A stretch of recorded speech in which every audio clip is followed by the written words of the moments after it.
Captain Park Daho stood on the observation deck of the UES, indomitable, and watched the sunrise over Velith Prime. The sky turned from deep purple to soft orange, and the light touched the crystal towers of the Velothi cities below. It was beautiful. After 3 years stationed here, he still felt his breath catch every time he saw it. The Velothi were humanity's first true friends among the stars. When humans had stumbled into the galaxy, alone and afraid, most species have looked at them with suspicion or contempt. But not the Velothi. These gentle insectoid beings with their 4 arms and kind compound eyes had welcomed humanity like long-lost family. "Captain, the morning reports are ready," said Lieutenant Yunhana, stepping onto the deck beside him. She was young, brilliant with languages, and one of the few humans who could speak Velothi fluently. The clicking and humming sounds came naturally to her now. "Anything unusual?" Park asked. "No, sir. Ambassador Kang sends his regards. He's attending the Festival of New Growth in the capital today." Park nodded. Ambassador Kang Tae-soo had been on Velith Prime for 10 years. He had married a human woman here, raised 2 children who played with Velothi young ones. This world had become home to many humans. The Velothi had no military. They had never needed one. For thousands of years, they had lived in peace, farming their lands and building their beautiful cities. When the galaxy's dangers became clear to them, they had asked humanity for help. And humanity had said yes without hesitation. "The Velothi gave us so much," Park said quietly. "Their farming techniques ended famine on 3 of our colony worlds. They asked for nothing in return. They said friendship was enough," Hana replied. Park smiled. That was exactly what they had said. Friendship was enough. The alarm came without warning. Red lights flashed across the ship. Park ran to the bridge, his boots pounding against metal floors. Officers rushed to their stations. Screens filled with data that made his blood turn cold. "Report," he shouted. Multiple contacts dropping out of hyperspace, the tactical officer said. His voice was shaking. Counting. 200. 300. "Sir, it is the Korath Dominion." The Korath. Park knew that name. Everyone in the galaxy knew that name. They were conquerors. They believed that some species were meant to rule and others were meant to serve. The Velothi had refused to submit to them long ago, but the Korath had never come to collect Dot until now. "Get me a channel to the surface," Park ordered. "And contact Earth Command immediately." The Korath fleet was massive. Park had 12 ships. 12 against hundreds. But he did not hesitate. All ships formed defensive position around the evacuation corridors, he commanded. "We hold them as long as we can." On the surface, Ambassador Kang was at the festival when the sky turned dark with enemy ships. The Velothi around him looked up with confusion. They did not understand war. They had no word for genocide in their language. "Everyone must evacuate," Kang shouted. "Get to the shelters. Get to the human ships." But the shelters would not help. The ships would not be fast enough.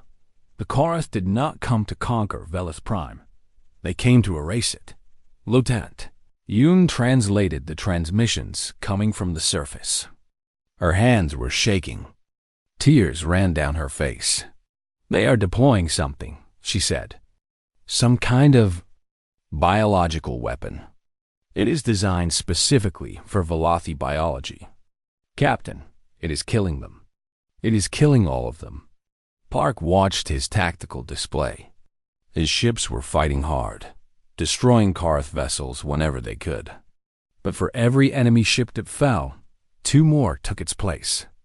And below, on the beautiful world he had sworn to protect, billions were dying. "Elder Council transmission coming through," Yoon said. Her voice broke. The message played on the bridge. The Velothi elder spoke in their language, and Yoon translated through her tears. "Tell Earth we loved them.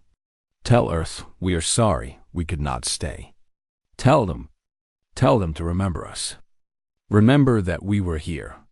Remember that we were friends." The transmission ended. Park stood frozen. Around him, his crew was crying. Some had friends on that planet. Some had family.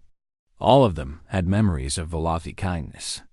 "Captain," the tactical officer said, "the Korath are withdrawing. They are leaving." Of course they were leaving. Their work was done. Park looked at the planet below. The crystal cities were dark now. No lights. No movement. No life. In 6 hours, the Korath had killed 4 billion Velothi. Every single one. An entire species. Gone. The bridge was silent except for quiet sobs. Park thought about the first time he had visited. Veloth Prime, a young Velothi child, had approached him, curious about the strange tall being with only 2 arms. The child had offered him a flower. "For friend," the child had said in broken human language. Park still had that flower, pressed and preserved in his quarters. That child was dead now. That child and every other Velothi in the universe. "Sir," Yoon whispered. "What do we do?" Park did not answer immediately. He looked at the dead world below. He thought about friendship. He thought about promises made and promises broken. He thought about what humanity owed to those who had loved him. Then he spoke. His voice was calm. Too calm. "Get me Earth Command." The communication officer opened the channel. Park stared at the screen as the connection was established. "This is Captain Park Deho of the U.S. Indomitable," he said. "I am reporting the complete destruction of Veloth Prime and the extinction of the Velothi species by forces of the Korath Dominion." He paused. His hands were steady. His voice did not shake. "The Velothi were our friends. They trusted us to protect them. We failed, but we will not fail them again." He took a breath. "The Korath believe they have won a victory today. They believe they have shown their strength. They are wrong. They have not shown strength. They have awakened something they do not understand." On screens across Earth and every human colony, his words spread like fire. Humanity does not forget. Humanity does not forgive. And humanity does not let the murder of friends go unanswered. Park ended the transmission. Then he turned to his crew. "Set course for Earth. We have work to do." The U.S. Indomitable turned away from the dead world. Behind it, Veloth Prime floated in silence. No one would live there again, but it would not be forgotten. The Korath had celebrated their victory that day. They had laughed and congratulated themselves on destroying the weak insects. They did not know what was coming. They did not know that they had just made enemies of the one species in the galaxy that would never, ever stop. Earth had received the message, and Earth was about to respond. 3 weeks after the fall of Veloth Prime, Earth was quiet. Not the quiet of peace, but the quiet before a storm. In every city, on every continent, people walked with heavy hearts and clenched fists. The news had spread to every corner of human space. The Velothi were gone. Their friends were dead. In the Great Hall of the United Earth Government, the emergency session had been ongoing for 6 hours. Every seat was filled. Every face was grim. Fleet Admiral Shin Yoonji stood before the assembly. She was 62 years old, with gray hair cut short and eyes that had seen 3 wars. Other officers called her the Iron Admiral. She had never lost a battle. But today, she did not look like a warrior. She looked like someone carrying a weight too heavy to bear. "The Korath Dominion controls 117 star systems," she said. Her voice was steady, professional. Professional. "They have a fleet of over 2,000 warships.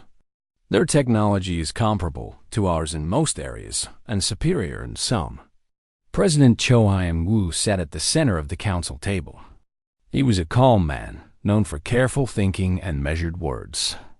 but his hands were pressed flat against the table, and his jaw was tight. "And our forces, Admiral?" he asked. 600 warships currently active.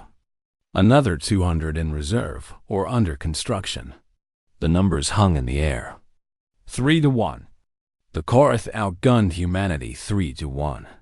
"Before we continue with military matters," President Cho said, "I believe we should hear testimony about who we lost.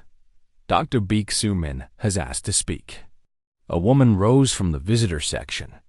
Dr. Baek was 50 years old, a xenobiologist who had dedicated her life to studying and living among alien species. She had spent 12 years on Velith Prime, 12 years of friendship, study, and love. She walked to the podium slowly. Her hands were trembling. "I do not have statistics to share," she began. "I have memories." The hall fell completely silent. "When I first arrived on Velith Prime, I was nervous. I was the only human in my research station. I did not speak their language well. I felt alone." She paused, collecting herself. "On my third night, a Velothi family invited me to their home for dinner. They had prepared human food. It was terrible." A small, sad laugh escaped her. "They had tried so hard, and it was terrible. But I ate every bite, and I cried, and they did not understand why. They thought they had made me sick." Tears rolled down her face now. "I stayed with that family for 2 years. They taught me their language. They taught me their songs. When their youngest child was born, they asked me to give her a human name. I named her Hope." Her voice cracked. Hope was 6 years old when the Korath came.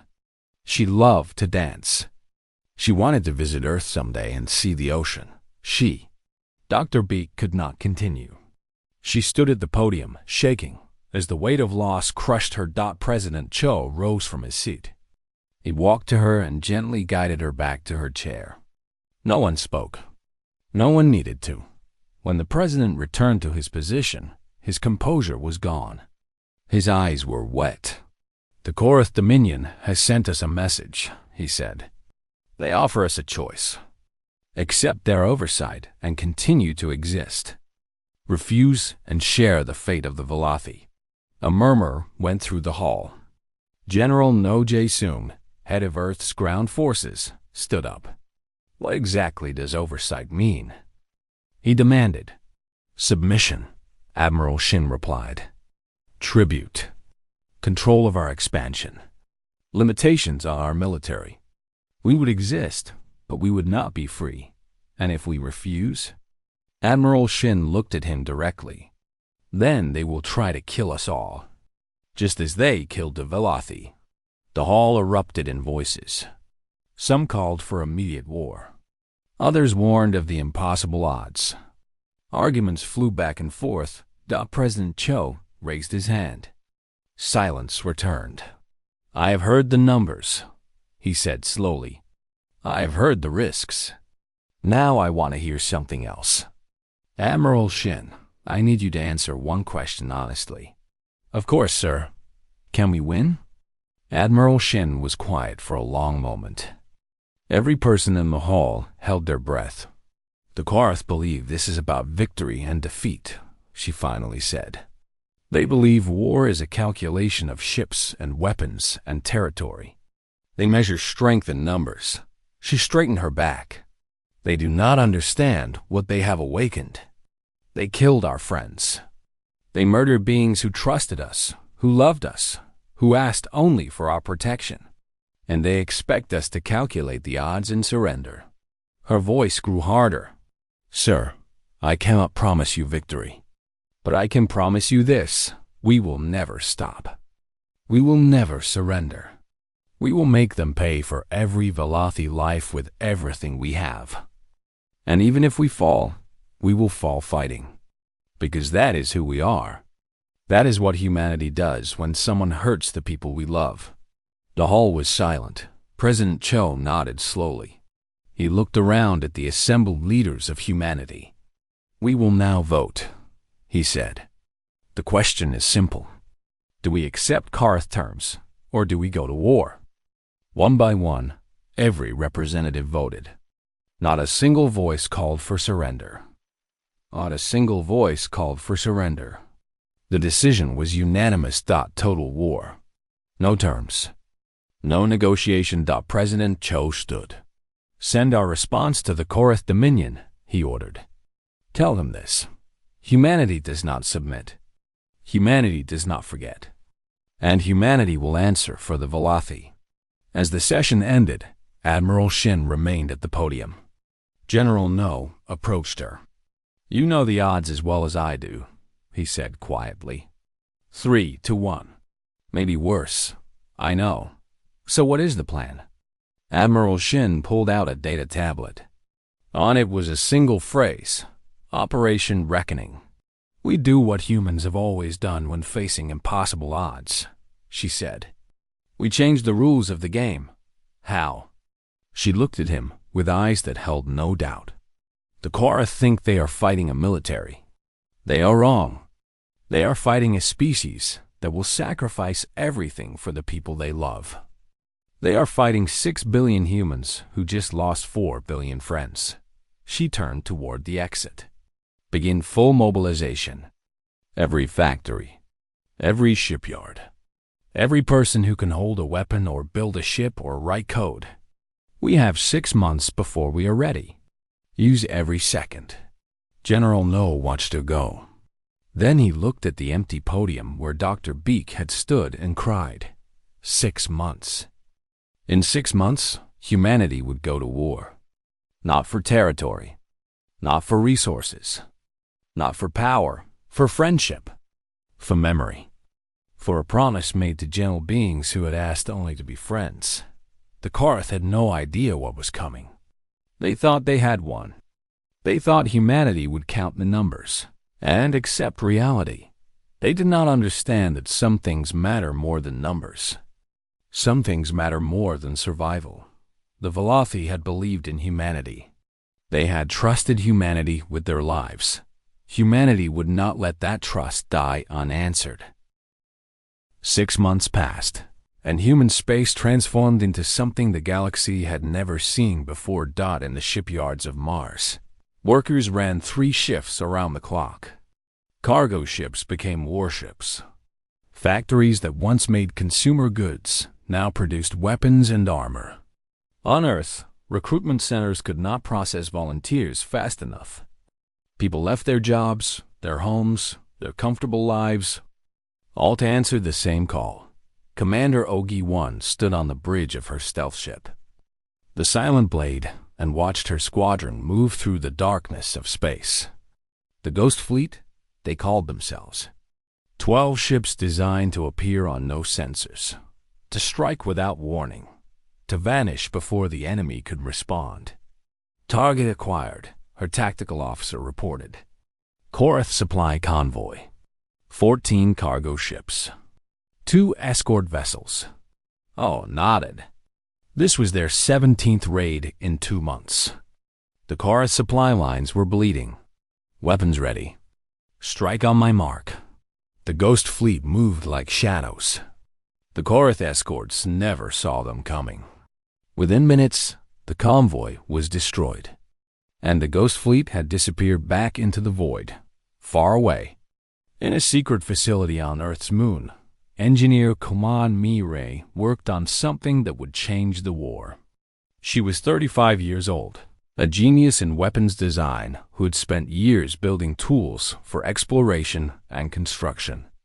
Now she built tools for war. The new missiles are ready for testing, her assistant reported. Quan looked at the weapon on her screen. It was not designed to conquer. It was not designed to capture. It was designed to ensure that the Korath could never threaten anyone again. Begin tests, she said, and start production. Admiral Shin wants 10,000 units within 3 months. That is impossible. Then we make it possible. On a military base in Asia, Corporal Bei Donghayan trained with his unit every day until his muscles screamed. He was 22 years old. His sister had been a relief worker on Veloth Prime. She had gone there to help distribute supplies. She had died with the Velothi she was trying to feed. Every night, Dong Hyen wrote letters to her. He knew she would never read them. He wrote them anyway. Dear Ji Young, his latest letter began. Today, we learned close combat techniques. The instructor says I am good with a knife. I do not feel good. I feel angry. I feel sad. But I use those feelings. I let them make me stronger. He paused, his pen hovering over the paper. I promise you, the Velothi will be remembered. I promise you, your death will mean something. I promise you, I will make sure the Korath pay for what they did. In a dark room filled with screens and data, Intelligence Officer Moon the Jun listened to intercepted Korath communications. She had been doing this for months, learning their codes, their protocols, their weaknesses. What she learned was surprising. The Korath were frustrated. They had expected humanity to surrender after the demonstration on Lilith Prime. Instead, humans were attacking their supply lines. Humans were building ships faster than Korath spies had predicted. Humans were not behaving like any species the Korath had ever conquered. They do not understand, Moon said to her team. They think war is about ships and territory. They think fear makes species surrender. Does it not? Her assistant asked. For most species, yes. But humans are different. When you hurt us, we do not become afraid. We become angry. And when you hurt the people we love. She pulled up a graph showing human military production. The numbers were climbing every day. When you hurt the people we love, we become something else entirely. The galaxy was watching. Other alien species, some of whom had suffered under Korath rule, observed humanity with wonder and confusion. The Nethori, a reptilian species that had been conquered by the Korath centuries ago, sent a secret message to Earth. We can provide intelligence on Korath patrol routes. The Silmari, crystalline beings who had lost 3 colonies to Korath expansion, offered something more valuable. We can hide your ships in our territory. We can give you a staging ground. Even species who had never interacted with humanity before began to reach out. The word spread across the stars. The humans were not backing down. The humans were fighting for their friends. The humans might actually win. Commander O's Ghost Fleet hit another convoy. This time, a Korath officer was captured alive. They brought him to a secure facility for interrogation. O stood across from him, studying the alien's proud face. The Korath were tall beings with gray skin and 4 eyes that burned with contempt. You will learn nothing from me, the officer said. I do not need information, O replied calmly. I need you to deliver a message. The Korath looked confused. Tell your leaders what you saw today. Tell them how your ships burned. Tell them how we appeared from nowhere and destroyed everything. She leaned forward. And tell them this. We will never stop. You killed our friends. You killed 4 billion beings who did nothing wrong. You thought that would make us afraid. Her voice grew harder. You were wrong. You have made us something worse than afraid. You have made us committed. Every human in the galaxy has sworn an oath. We will not rest until justice is done. The Korath officer laughed. You are 1 world against 100. You cannot win. O smiled, but there was no warmth in it. You think this is about winning. You still do not understand. We are not fighting to win. We are fighting because some things are worth fighting for, even if we lose. We are fighting because our friends trusted us, and we will not betray that trust. She stepped back. Release him. Let him go home and deliver the message. The officer was sent back to Korath space. He delivered the message exactly as O had instructed. The Korath High Command listened. Some laughed. Others did not. One general spoke quietly. They are not behaving like any species we have faced. They are not logical. They are not calculating the odds. What kind of enemy fights without hope of victory? Another general answered, "The most dangerous kind." On Earth, Admiral Shin stood before the assembled fleet. Hundreds of ships filled the display screens. The largest military force humanity had ever created. "In 1 week," she announced, "we begin Operation Reckoning. We will enter Korath space. We will not stop until justice is done." The crews cheered, not with joy, but with grim determination. Corporal Bay stood among his fellow soldiers, listening to the Admiral's words. He thought of his sister. He thought of the Velothi child she had described in her last message, a little one who loved human music and tried to sing human songs. He whispered a promise into the silence of his heart. "I am coming, Ji-young. We are all coming.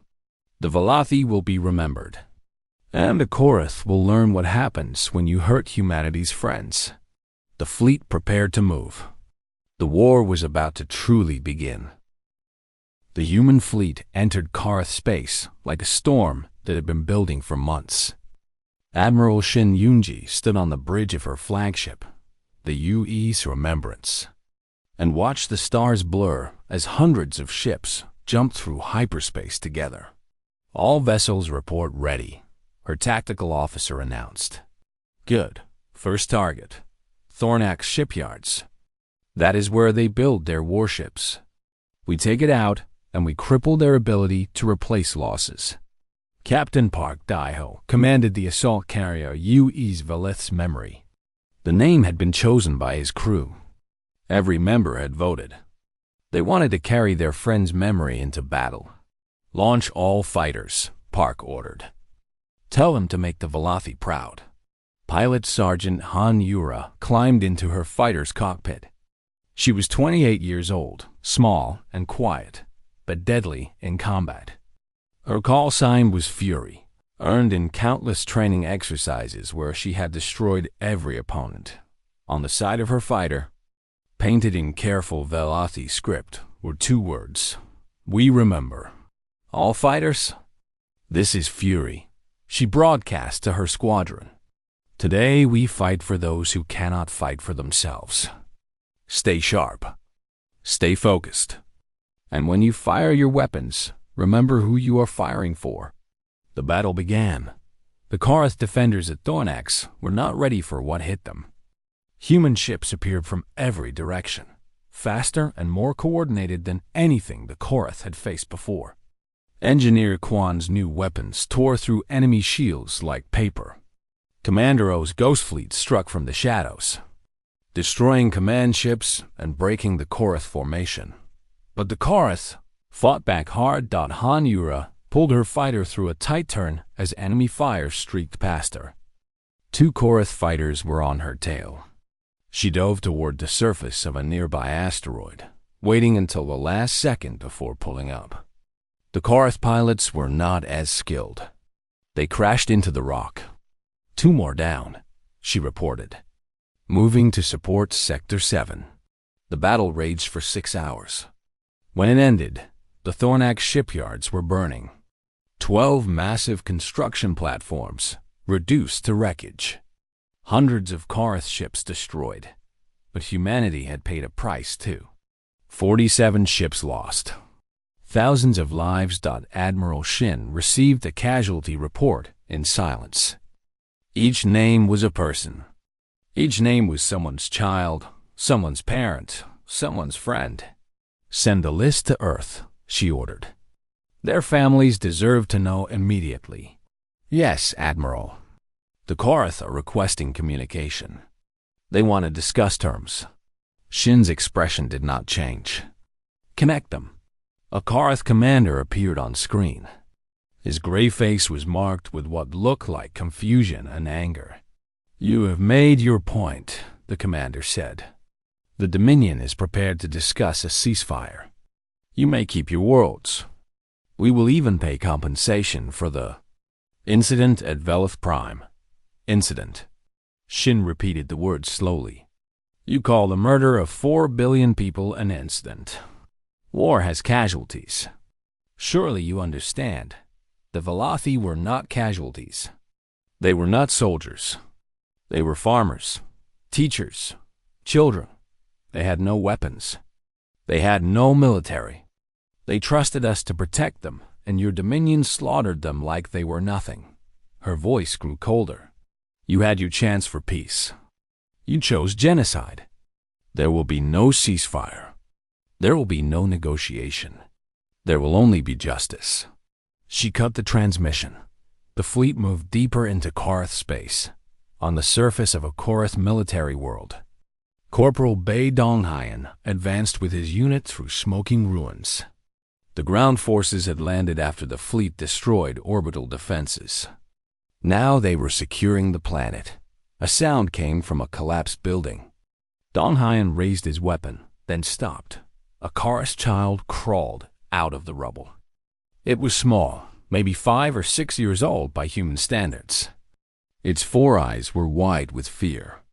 It looked at Donghayan and made a sound of pure terror. For a moment, Donghayan did not move. He thought of the Velothi children who had died. He thought of his sister. He thought of revenge. Then he lowered his weapon. "Medic," he called. "We have a civilian. A child." Private and Sungho ran over. He was the unit's combat medic, a gentleman who had joined the military because he wanted to save lives, not take them. "The child is injured," M observed. "Burns on the arm." "I can treat it. Do it." And knelt beside the Korath child and began treating its wounds. The child flinched at first, then slowly calmed as it realized the human was helping. Another soldier in the unit walked over. His face was hard with anger. "Why are we helping them? After what they did?" Donghayan looked at him directly. "Because we are not them. We fight the soldiers who committed genocide. We do not murder children. They murdered our friends' children. Yes, they did. And if we do the same, then the Velothi died for nothing. Is that what you want?" The soldier had no answer. He walked away. M finished treating the child's wounds. A Korath adult, probably the child's parent, appeared from the ruins with hands raised in surrender. M guided the child to the adult. "Take your child somewhere safe," M said, though the Korath could not understand his words. "The fighting will be over soon." The battle for the planet was won by evening. Human forces secured all military targets. Civilian areas were left alone. Captain Park received the report on his carrier. His tactical officer looked confused. "Sir, the Korath commanders cannot understand our strategy. They expected us to destroy their cities in revenge." "Then they truly do not understand us," Park replied. "We are not here for revenge. We are here to stop them from ever doing this again."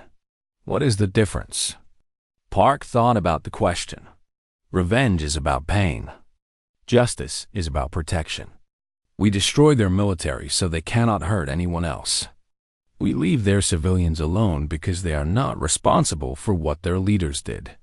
He looked out at the planet below, where fires still burned in the military districts. The Velothi would not want us to become monsters. They loved us because we were kind. If we lose that kindness, we lose the best part of ourselves. The fleet continued its advance. World after world fell to human forces. The Korath Dominion began to crack. Han Yura flew mission after mission until exhaustion blurred her vision. But she never stopped. Every time she felt tired, she looked at the Velothi words on her fighter, and she found strength. Admiral Shin barely slept. She reviewed every battle plan, approved every mission, mourned every casualty. The Iron Admiral showed no weakness in public, but alone in her quarters. She allowed herself to feel the weight of it all. One night, she received a message from Dr. Beek Su-min on Earth. "Admiral, I know you are busy, but I wanted you to know the Velothi Memorial Institute is coming together. We are preserving everything we can about them. Their art, their music, their history.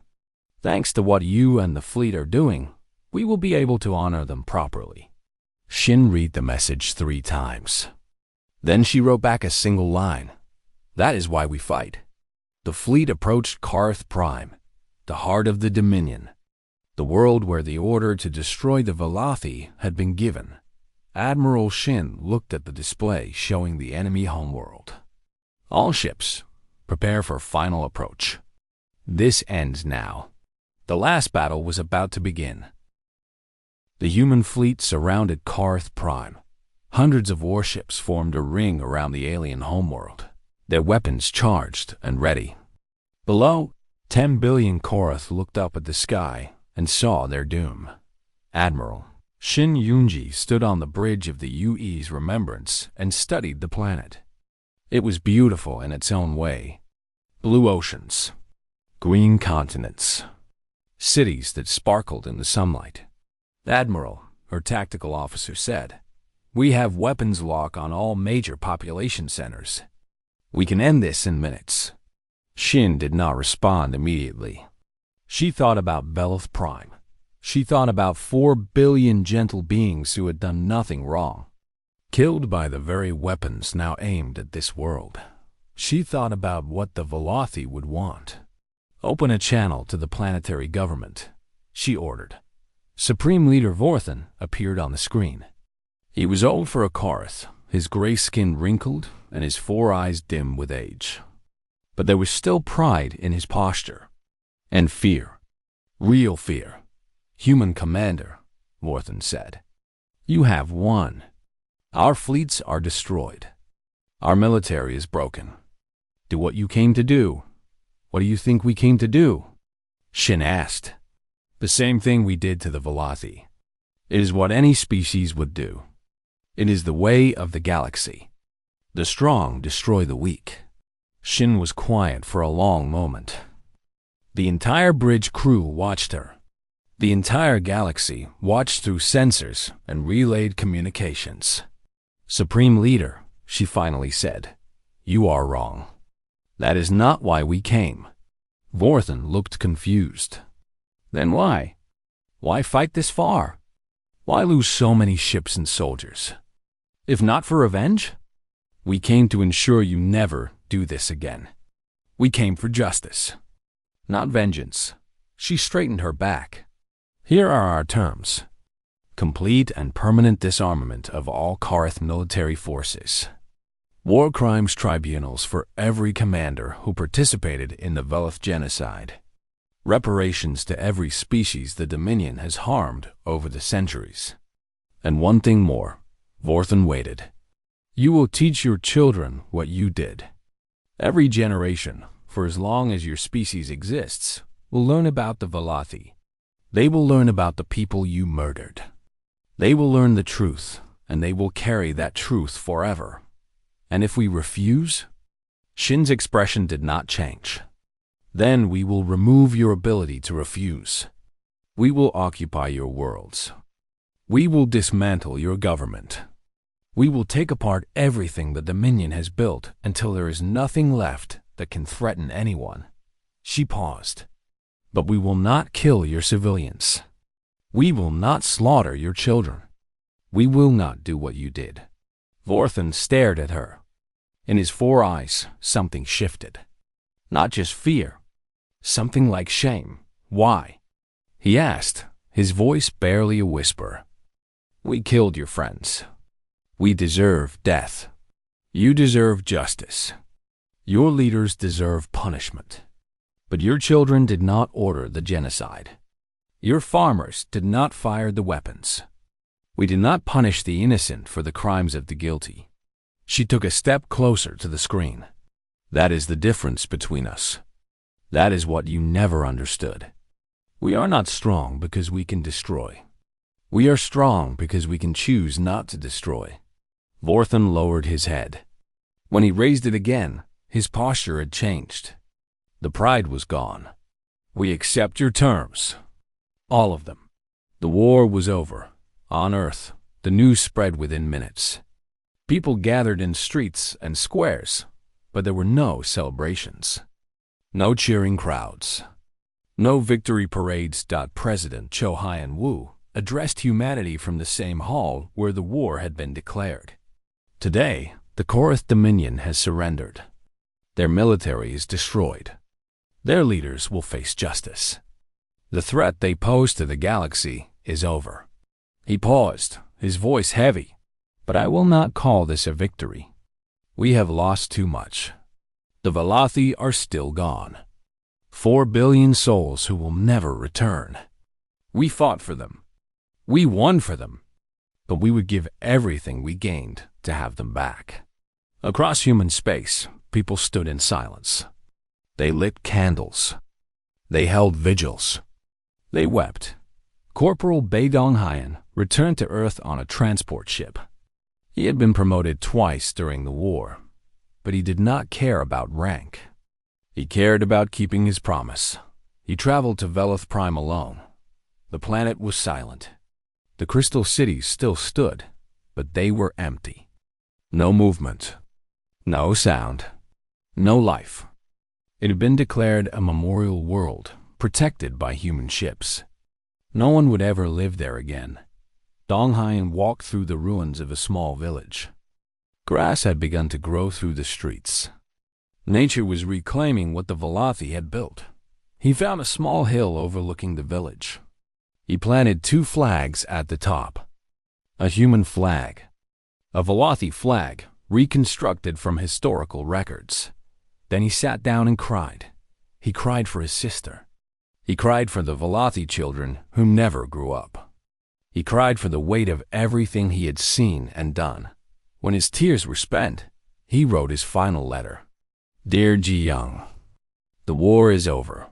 We won, but it does not feel like winning. The Velothi are still gone. You are still gone. I kept my promise. I made sure they were remembered. I hope that is enough. I hope you can rest now. On Earth, Dr. Beek Su Min opened the doors to the Velothi Memorial Institute.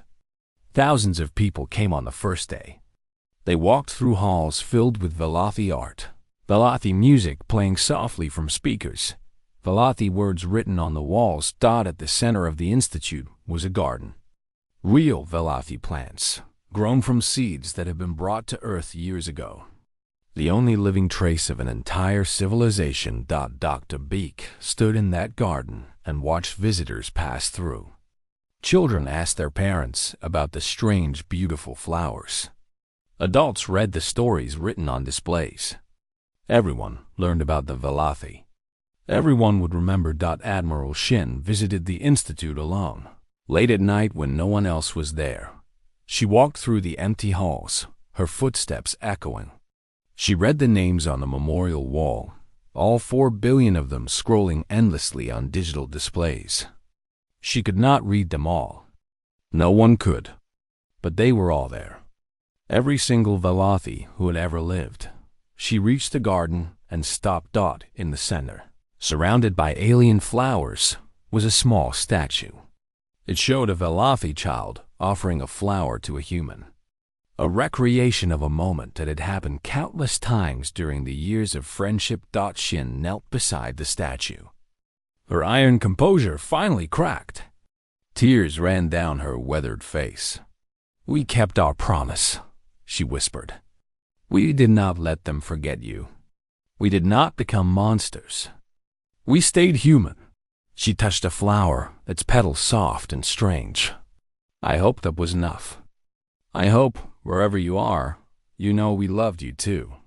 She stayed there until dawn. The galaxy watched humanity in the months that followed. They saw no victory celebrations. They saw memorials. They saw humans dedicating themselves to remembering beings who were not their own species. Other alien civilizations began to understand something new. Humans were not dangerous because of their weapons or their ships. Humans were dangerous because they cared. They formed bonds that could not be broken. They made promises they would die to keep, and the Korath? They taught their children about the Velothi as they had promised. Generation after generation learned the truth. They learned what their ancestors had done. They learned what humanity had done in response. They learned that some species fight for more than survival. Some species fight for love. In the great garden on Earth, Velothi flowers bloomed year after year. Their seeds spread to other worlds. Wherever humans went, they planted those flowers. The Velothi were gone, but they were not forgotten. They would never be forgotten. Humanity had made sure of that.